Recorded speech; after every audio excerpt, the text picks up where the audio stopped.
Ella era la viuda embarazada de un delincuente que huía para salvar su vida. Hasta que un rico ranchero ofreció su nombre. No creas que ese bebé que llevas en el vientre me hará perdonarte, María, gruñó el hombre, inclinándose sobre la mesa de madera agrietada. La luz de la lámpara proyectaba su rostro marcado y su sombra parpadeante. El revólver que llevaba en la cadera brillaba cada vez que su mano se movía cerca de él. María no se inmutó. Su voz era firme, baja y afilada como una espada. Entonces moriré viuda y no traidora. El salón estaba casi vacío. Su suelo deformado crujía con cada ráfaga de viento que se deslizaba entre las tablas rotas. Afuera, el caballero fronterizo de Texas aullaba como si supiera secretos, y adentro, solo el camarero se atrevía a levantar la vista de su mesa de pulir vasos. El hombre frente a ella era Ramón Loza, segundo al mando de la banda de Cortés, y ahora su líder de facto desde que Javier Cortés fue asesinado a tiros en los cañones al norte de San Luis. Sus botas estaban cubiertas de sangre seca. Su aliento apestaba a tequila y poder. Era su esposa, susurró Ramón, dando un golpecito a la culata de su pistola. Eso significa que sabes dónde escondió el botín. Todos sabemos que te lo dijo. Ese tonto te amaba demasiado como para no hacerlo. Las manos de María estaban cruzadas sobre su vientre, con los dedos entrelazados como si estuviera rezando. Pero no había ningún dios en esa habitación esta noche. Solo ella, su hijo nonato y un demonio intentando hundirla. No sé dónde está el dinero, dijo, y aunque lo supiera, no se lo daría al hombre que se quedó de brazos cruzados mientras mi marido se desangraba. Ramón entrecerró los ojos. Cuidado con lo que dices, niña. Dejé de ser una niña. Cuando Ja murió, se hizo el silencio. Entonces Ramón apartó la mesa a un lado. La madera crujió contra el suelo. María se levantó demasiado rápido a pesar del peso que cargaba. El corazón le latía con fuerza, pero no mostraba miedo. Había pasado años aprendiendo a disimularlo, viviendo entre armas, sangre y mentiras. Había besado a un hombre con fuego en las manos y muerte en los bolsillos. Ahora no le quedaba nada más que el niño que llevaba dentro y los restos de un nombre que todos querían borrar. La mano de Ramón se cernía sobre su pistola. María sostuvo su mirada, su voz más fría que el viento de afuera. No me dispararás aquí. No con el sheriff 2 casas más allá y demasiados testigos. Viniste a amenazar, no a matar. Se burló. Esta noche no. Luego retrocedió, se giró y escupió al suelo. No llegarás lejos, María Cortés. Pesas. Estás sola. Y todos los ojos, desde aquí hasta los pavos reales, conocen tu rostro. Empujó las puertas y desapareció en la noche. María exhaló lentamente. Sus dedos temblaron solo después de que él se fue. El cantinero no dijo nada, solo le deslizó un vaso de agua medio vacío y un gesto de compasión. No tomó nada. A medianoche, había salido por la parte de atrás con nada más que una pequeña cartera. Dentro, un fajo de cartas descoloridas, un relicario de plata con las iniciales de llave y un fajo de billetes robados que había tomado, no de su banda, sino del de su viejo abrigo. La niña dentro de ella pateó mientras montaba una mula que había sobornado al mozo de cuadra. Susurró a la noche, aguanta, pequeña. No moriremos aquí. No miró atrás mientras las luces del salón se apagaban tras ella. La luna proyectaba un pálido sendero sobre la maleza del desierto, y cada kilómetro que la separaba de ese pueblo podrido era un kilómetro ganado con sangre y miedo. Cabalgó a través de las horas oscuras, con el viento atravesando su capa, el polvo pegado a su piel como arrepentimiento. Cada aullido lejano hacía que sus dedos se movieran hacia el cuchillo escondido en su bota. En el espacio silencioso entre las estrellas y el amanecer, María dejó vagar su mente solo por un momento. Pensó en si ayer, en las noches que habían pasado bajo un cielo como este. Sus manos ásperas rozando su vientre antes de que se notara.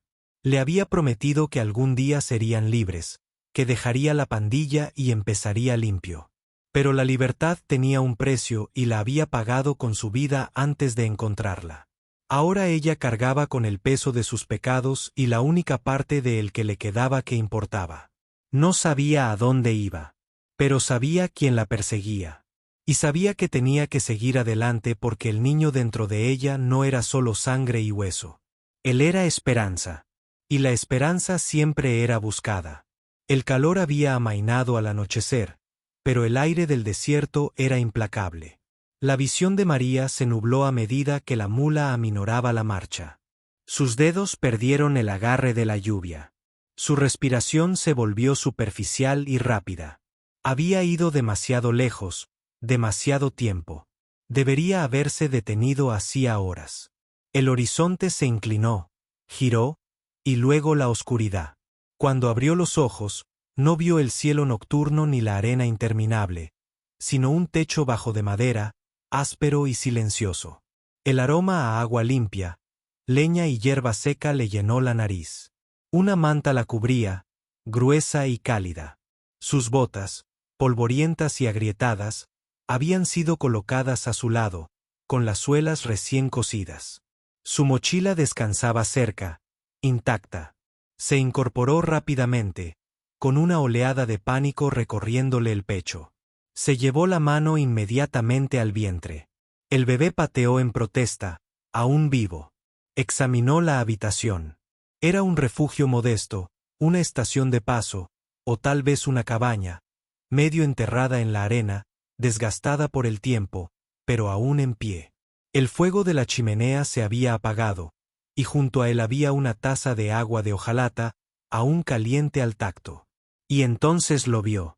Un hombre estaba de pie junto a la puerta abierta, de espaldas, observando cómo el cielo anaranjado se fundía con las primeras estrellas, de hombros anchos, curtido, inmóvil con esa paciencia de soldado. Llevaba un abrigo del color del polvo viejo y un sombrero de ala ancha calado hasta los pies. Un rifle descansaba casualmente contra la pared junto a él, intacto. Buscó el cuchillo en su bota, solo para descubrir que lo habían dejado a su alcance en el taburete junto a ella. No robado, no escondido, ofrecido. Se aclaró la garganta. Él se giró. Su rostro era al menos 12 años mayor que el de ella, surcado por el sol, la guerra y el silencio. Una profunda cicatriz se curvaba bajo su oreja izquierda, apenas visible bajo la barba que le ensombrecía la mandíbula. Sus ojos eran pálidos e ilegibles. No crueles, pero tampoco suaves. «Estás despierto», dijo simplemente. «¿Dónde estoy?». Se le quebró la voz. «Media a una milla de morir, la última vez que lo revisé». Entró lentamente, colocó una pequeña tetera cerca del fuego y le sirvió una taza de agua fresca. «Te desmayaste cerca del borde de mi sendero norte. La mula estaba a punto de caer. Pensé que te traería aquí. No preguntaste quién era yo». Él negó con la cabeza una vez. No parecía educado. Ella lo miró fijamente, sin estar segura de si era simple o peligroso. «¿Por qué ayudarme?». La miró a los ojos por primera vez. Su mirada no era aguda, pero era lo suficientemente firme como para calmar su instinto de correr. «No necesito saber tu nombre», dijo, pero no estaba dispuesto a dejar a una mujer lista para dar a luz en medio del polvo. Se quedó sin aliento. Las palabras cayeron como piedras en su pecho. «¿No tienes miedo a los problemas?». Ella preguntó. La miró durante un largo instante y luego se encogió de hombros. «Aquí afuera todo el mundo tiene problemas. Solo depende de qué tipo». Se giró para marcharse y se detuvo en la puerta. «En la mesa hay pan y cecina. Regresaré antes del amanecer». «Espera», lo llamó, repentinamente abrumada por la quietud, la seguridad que no había esperado. «¿Cómo te llamas?». «Thomas», dijo. «Thomas Reed». Y luego desapareció, tragado por el crepúsculo. María se sentó en silencio, sosteniendo el vaso de agua que él le había dejado, tibia y limpia. Sin preguntas, sin manos agarrándose, sin amenazas, solo una aguja atravesando su bota rota, una manta limpia, un cuchillo dejado a su lado y las palabras de un hombre que la miraba no como una presa, no como un problema, sino como alguien que aún valía la pena salvar, susurró en el silencio al niño que aún estaba anidado en su interior. Quizás hayamos encontrado un lugar para respirar. Los días se prolongaron largos y tranquilos en el borde de la tierra de Thomas Reed. El rancho se alzaba sobre un fondo de suaves colinas y un cielo infinito. Sus vallas ligeramente inclinadas por el tiempo, sus campos dorados bajo el sol de finales de verano. El silencio no era opresivo. Era un silencio paciente y vigilante, el tipo de silencio que le da al alma espacio para respirar. María se quedó, no porque él se lo pidió, porque no lo hizo. Cada mañana se despertaba con el olor del pan horneándose o del cuero de una silla de montar que estaba siendo remendado. Comenzó a barrer el porche, a juntar huevos y a ayudar al cocinero a cortar verduras del huerto que estaba detrás del cobertizo de pan. Se movía lentamente pero con firmeza. Su vientre se hacía más pesado cada día que pasaba. Thomas dijo poco, pero cuando habló, la miró a los ojos. Nunca la bajó, nunca la superó. Él nunca le preguntó de qué huía. Nunca le toqué el brazo a menos que fuera para entregarle algo. Nunca me acerqué sin darle espacio para alejarse. Pero eran las pequeñas cosas las que más la desarmaban.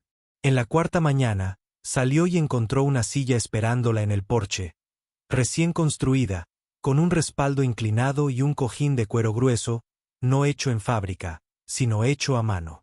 Pasó los dedos por las ranuras de la madera y luego se sentó lentamente. El asiento alivió instantáneamente la presión de su columna y sus caderas. Ella se giró hacia la ventana. Thomas estaba en la cerca, remendando el alambre. Él no la miró, simplemente siguió trabajando como si no le hubiera ofrecido consuelo sin decir una palabra. Más tarde, lo encontró puliendo tac en el granero. ¿Tú hiciste esa silla?, ella preguntó. Él no levantó la vista. Parecía que necesitabas un lugar para descansar. María dudó. Es perfecto. Thomas se limitó a asentir. Bien. Ella lo sintió de nuevo. Esta creciente sensación de seguridad no le fue entregada, sino que se construyó con un pequeño gesto sin palabras a la vez. Por primera vez en meses, se permitió reír, suave, honestamente. Ella comenzó a tararear mientras trabajaba, cantándole suavemente al niño dentro de ella. Incluso la cocinera, una mujer mayor y corpulenta llamada Clara, comenzó a llamarla Sol, a pesar de las sombras que María aún cargaba. Pero María había aprendido que la paz nunca era gratuita. Una tarde, mientras recogía la ropa del tendedero, oyó unas espuelas arrastrándose por la tierra tras ella. Ella se giró y se quedó congelada. Un peón de rancho, nuevo y más joven, con el rostro medio oculto bajo el sombrero, la observaba muy de cerca. Durante demasiado tiempo, sonrió lenta y familiarmente. Me tomó un minuto, dijo, con su voz deslizándose por el aire, pero supe que tenías que ser tú. Se le heló la sangre.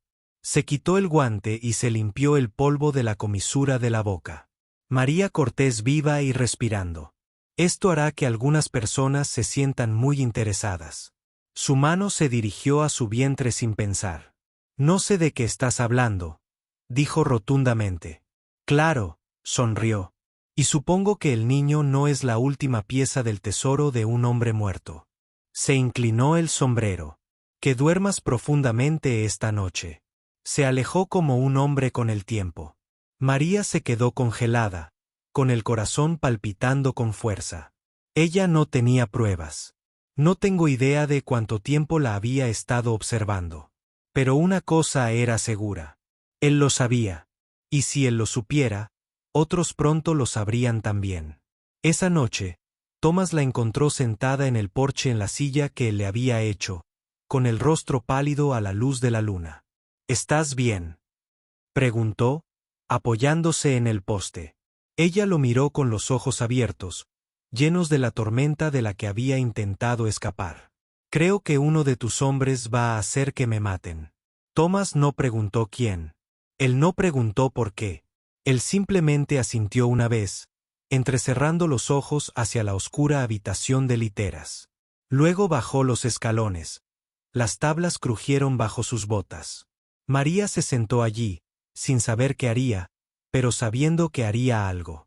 El sol apenas había pasado su punto máximo cuando llegaron.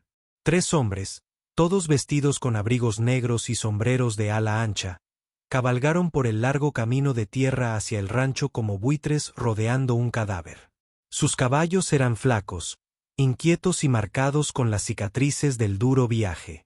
El líder, alto y de mirada aguda, desmontó primero.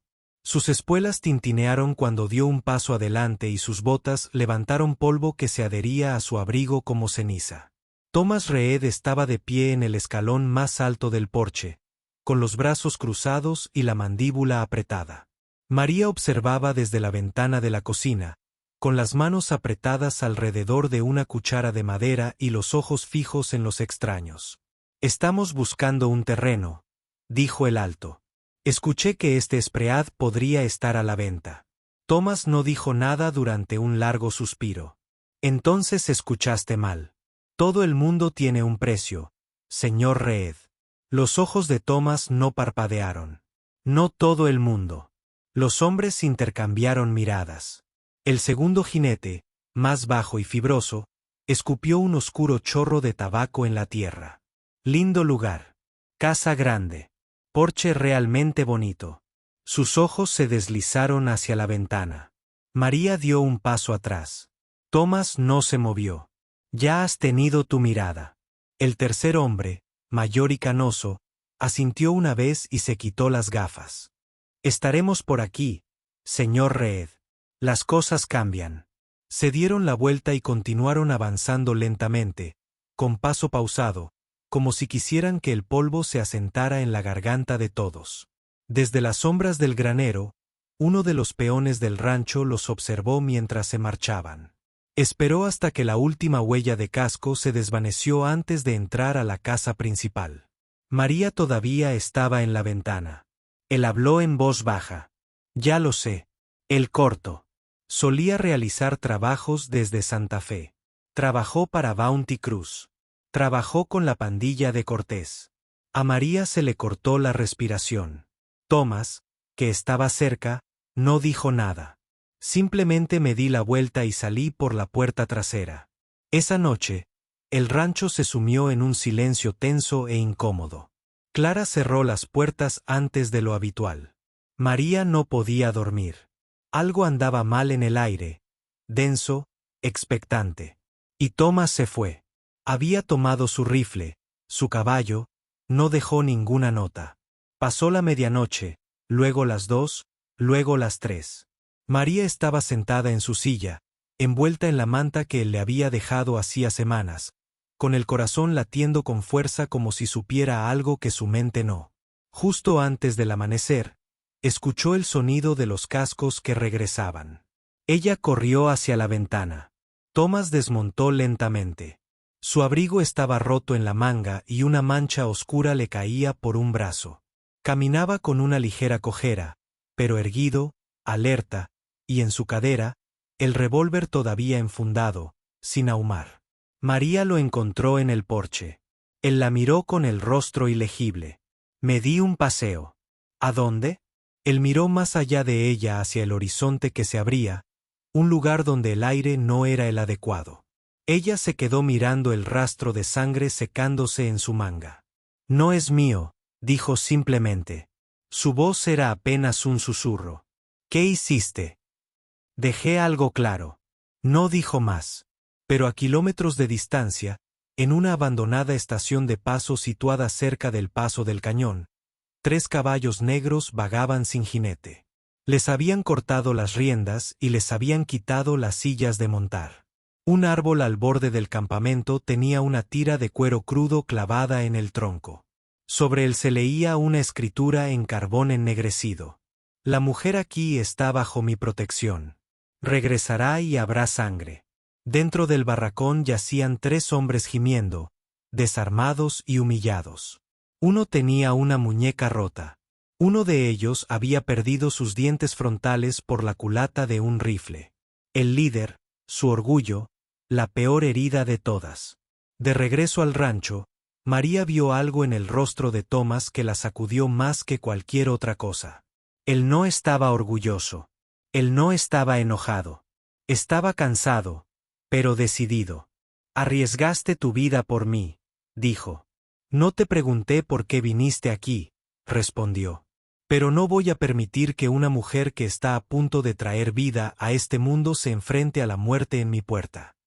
El juicio sobre las vacas número 3 se instaló entre ellos como una verdad demasiado sagrada para tocarla. Al día siguiente, el cielo se despejó y el viento era más suave. No vinieron más jinetes y María, por primera vez en años, no durmió con un cuchillo debajo de la almohada. El aire de finales de verano se había vuelto fresco. Las mañanas ahora llegaban más lentas, envueltas en una niebla baja que se aferraba al valle como una manta dejada por los cielos. Todo lo suavizó. El agudo sonido de un martillo, el canto de los caballos en el paddock, incluso el modo en que la luz del sol se filtraba a través de los listones del porche, proyectando oro sobre la madera desgastada. María se sentó tranquilamente en el porche.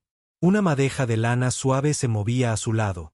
Sus agujas hacían clic constantemente mientras ella daba forma al comienzo de una manta. Clara le había entregado el hilo con una sonrisa cómplice, del tipo que usaban las mujeres mayores cuando veían que se estaba formando algo que los demás aún no habían nombrado. Su vientre ahora estaba redondo, lleno y firme bajo los pliegues de su vestido de algodón. El bebé pateaba con más frecuencia estos días, a veces con tanta fuerza que le hacía doler las patas y sonreía a pesar del dolor. Ella había comenzado a tararear de nuevo. Melodías bajas y desafinadas que flotaban en el aire libre como plumas. Justo detrás de ella, Thomas estaba engrasando su silla de montar. Ya había remendado 2 cercas esa mañana y ahora trabajaba en silencio, moviendo la tela en círculos lentos y practicados sobre el cuero desgastado. Su abrigo colgaba de un poste y tenía las mangas arremangadas. La cicatriz bajo su mandíbula captaba la luz, apenas visible bajo la barba salpicada, pero siempre allí, como una historia a medio contar. Ella nunca había preguntado sobre eso, no porque no se lo preguntara, sino porque el silencio siempre había sido su primer idioma. Una taza de agua dejada junto a la puerta, una manta doblada en una noche fría, una silla tallada construida para huesos doloridos.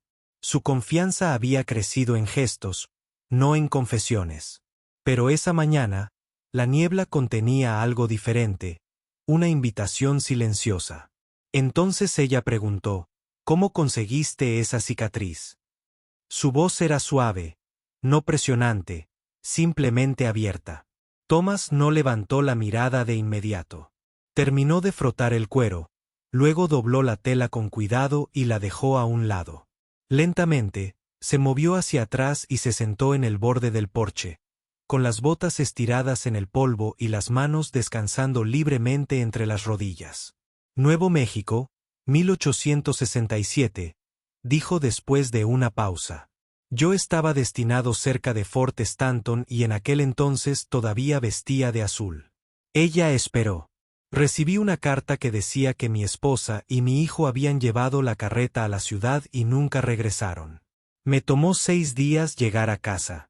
Su mandíbula se tensó y su mirada permaneció fija en los árboles. Ya estaban enterrados. Las manos de María se detuvieron sobre el hilo y su corazón se apretó con el peso de algo más profundo que el dolor. Era el sonido del recuerdo aún sangrando. Hubo una redada, continuó Thomas. 2 hombres con uniformes robados de la Unión. Pensaron que encontrarían oro o rifles. En su lugar encontraron una mujer y un niño de 6 años. Se pasó una mano por la cara, lento y cansado. Regresé a una lápida y la casa se quemó hasta los huesos. Lo siento, dijo ella. Su voz apenas era un susurro. Thomas asintió levemente, el tipo de gesto que da la gente cuando ha escuchado esa frase demasiadas veces como para creer que pueda cambiar algo. Después de eso intenté dedicarme a la ganadería, añadió. Compré este terreno porque estaba vacío. Pensé que sí iba a estar solo, Preferiría hacerlo donde nada me recordara lo que perdí. María lo miró entonces, no la cicatriz, sino al hombre que había debajo de ella. No como un defecto, sino como una herida que aún respira, que aún decide qué tipo de vida cultivar alrededor del dolor. No sabía qué clase de hombre eras, dijo. Thomas finalmente la miró. Ella lo miró a los ojos. Pero nunca he conocido a un hombre que no me tocara cuando estaba más débil. Ni uno. Él no dijo nada. Me trajiste agua. Arreglaste mis botas. Me diste un lugar donde sentarme cuando sentía que mi espalda se partiría en dos. Y nunca me pusiste la mano encima a menos que necesitara ayuda para ponerme de pie.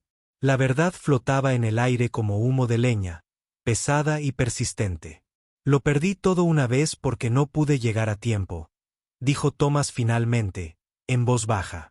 Sus ojos sostuvieron los de ella, pálidos, claros y firmes. No dejaré que vuelva a suceder. Las lágrimas ardían en los ojos de María, pero ella parpadeó para contenerlas. En lugar de eso, extendió la mano lenta y segura y tomó la de él, callosa, fuerte, real. Ella lo guió suavemente hacia su vientre. El bebé pateó. Thomas se sobresaltó un poco, pero no se apartó. Su mano permaneció allí, temblando con una especie de asombro que ella no esperaba ver en un hombre tan sólido. Se quedaron así, dos personas que habían perdido demasiado, encontrando el coraje para sostener algo nuevo. Y María lo supo entonces con cada latido de su corazón. Algunas cicatrices no están destinadas a desaparecer.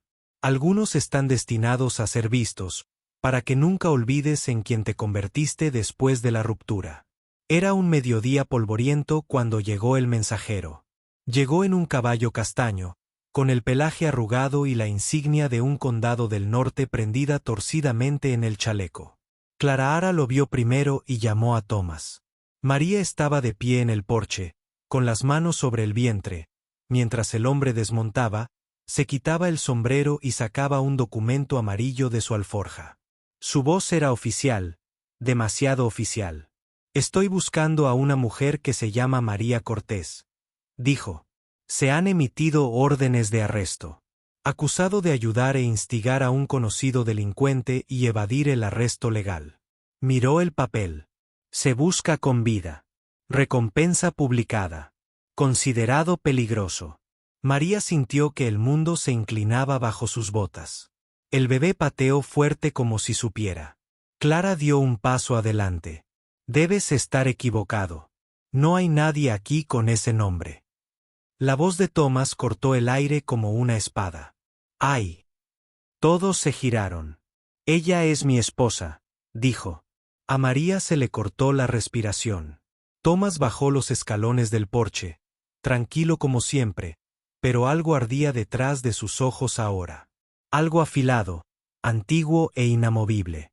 Dile a tus hombres, le dijo al mensajero, que están persiguiendo el viento. María Cortés murió en el desierto. El hombre parpadeó. ¿Y a quién le estoy hablando? Thomas Reed, propietario de esta tierra, esposo de María Reed. Ese niño que ella lleva en su interior lleva mi nombre. Esta es mi familia. El silencio que siguió fue lo suficientemente profundo como para oír el zumbido de las moscas. El mensajero vaciló.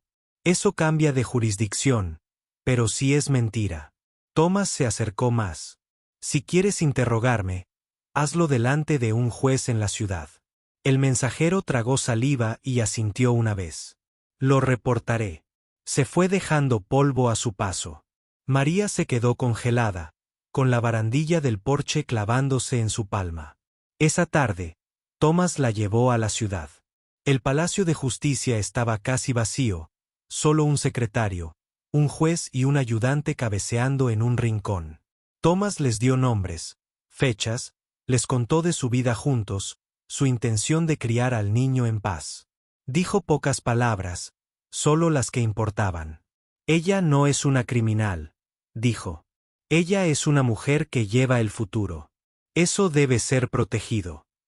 El juez los examinó a ambos y luego estampó el papel con un golpe duro y deliberado. María Reed, Ya está hecho. Pero el verdadero momento no llegó hasta el viaje de regreso a casa.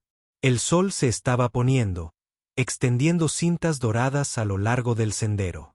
María cabalgaba junto a Thomas en silencio, mientras su mente aún intentaba recordar lo que él había hecho. Lo que dijiste ahí, susurró finalmente, no era verdad. Así fue, respondió Thomas. Pero no lo somos. Detuvo su caballo, metió la mano en su abrigo y sacó un bulto de tela suave atado con una cuerda de cuero. Él se lo entregó. Dentro había un pañuelo para la cabeza, hecho a mano. La costura era desigual, pero cuidadosa. Un hilo azul cruzaba la tela y tejía un nombre. Raid, en letras pequeñas y seguras. María lo miró fijamente, con un nudo en la garganta. No es un anillo, dijo. No es una promesa. Ella lo miró. No es el mundo, añadió. No puedo protegerte de lo que fuiste o de lo que creen que eres. Pero puedo protegerte aquí. Si decides quedarte, ella toca la tela como si fuera algo sagrado. No te pedí que me salvaras, susurró. No tenías por qué hacerlo. La vaca Traicinco colgaba entre ellos, silenciosa y potente. Se ató la bufanda alrededor del pelo, con los dedos temblorosos. Y en ese momento, ella no se sintió reclamada. Ella se sintió vista. No poseído, sino elegido por un hombre que no ofreció ceremonia alguna, ni votos, solo un nombre y la seguridad de alguien que lo decía en serio. La tormenta llegó justo después de medianoche, no de truenos ni relámpagos, sino de dolor, de aliento, de sudor y de resolución, de vida abriéndose paso en el mundo con el antiguo llanto de todas las madres antes que ella. María se aferró al borde de la cama, sus nudillos blancos, su vestido húmedo por el cansancio. El sudor le corría por las sienes y le empapaba el cuello. Clara se arrodilló a su lado, con la voz firme y baja. La forma en que un río se mantiene firme al guiar algo sagrado a través de rocas afiladas. Respira, niña. Ya está cerca. Una vez más. Ya casi está aquí. La habitación estaba oscura, iluminada únicamente por el parpadeo de una lámpara de aceite que proyectaba sombras en las paredes como fantasmas demasiado extraños para hablar. El viento exterior susurraba a través de los aleros, rozando las tablas de madera como dedos de otra vida. Thomas nunca salió del porche. Durante 18 horas caminó de un lado a otro en silencio, pausadamente, inflexible. Las botas crujían sobre los tablones desgastados por el clima, un ritmo nacido de la preocupación y de la devoción impotente. No habló, no llamó, no preguntó por noticias. Él simplemente se quedó. Su rifle estaba apoyado contra la pared a su lado, intacto. Su abrigo colgaba de un clavo junto a la puerta, pero eran sus ojos, esos ojos pálidos y desgastados por la tormenta, los que nunca abandonaban el espacio entre él y la mujer detrás de esa puerta. Con las manos entrelazadas tras la espalda y los hombros encorvados como un soldado en una batalla que no ofrecía un enemigo claro. Thomas esperaba algo que no pudiera disparar, construir ni romper. Y finalmente llegó un grito que no era el de ella, sino el de él. Un sonido feroz, pleno y agudo, que perfora el silencio como la luz del sol a través de nubes pesadas. Se detuvo a mitad del paso. Dentro de la habitación, Clara sostuvo al recién nacido frente a la luz. Un niño de fuertes pulmones y piel rosada, con sus pequeños puños calvos como si estuviera listo para pelear contra el mundo.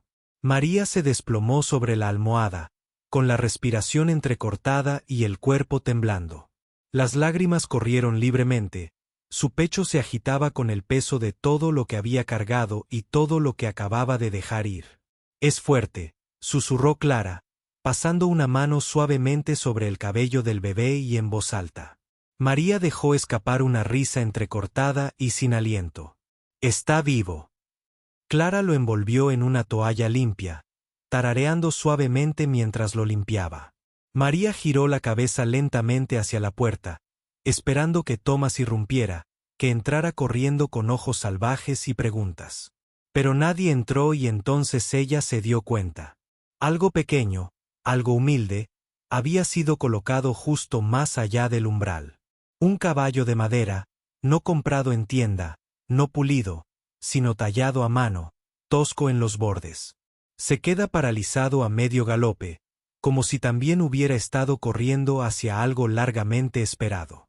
El hombre fue pintado con vetas oscuras y grabado en la base con trazos precisos y cuidadosos tallados con intención estaba un nombre. Samuel Reed. A María se le cortó la respiración. Ella lo alcanzó con dedos temblorosos y lo atrajo hacia su pecho como si fuera de oro. La madera estaba cálida y los bordes lisos.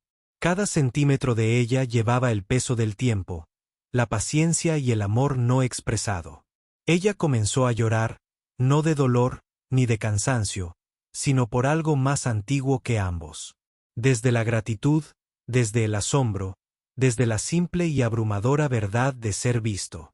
Clara dio un paso atrás, en silencio, dejando que el momento se desarrollara.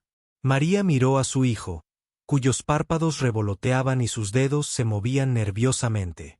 Luego al nombre tallado en la madera, luego finalmente al hombre que esperaba más allá de la puerta. El hombre que nunca le había pedido nada, pero le había dado todo lo que ella no sabía pedir. Una vez fui una sombra en un mundo de ladrones, susurró con la voz quebrada. Pero ahora soy madre de un niño que lleva un nombre nacido de la luz. Ella abrazó a Samuel y lo meció suavemente, mientras las lágrimas caían libremente.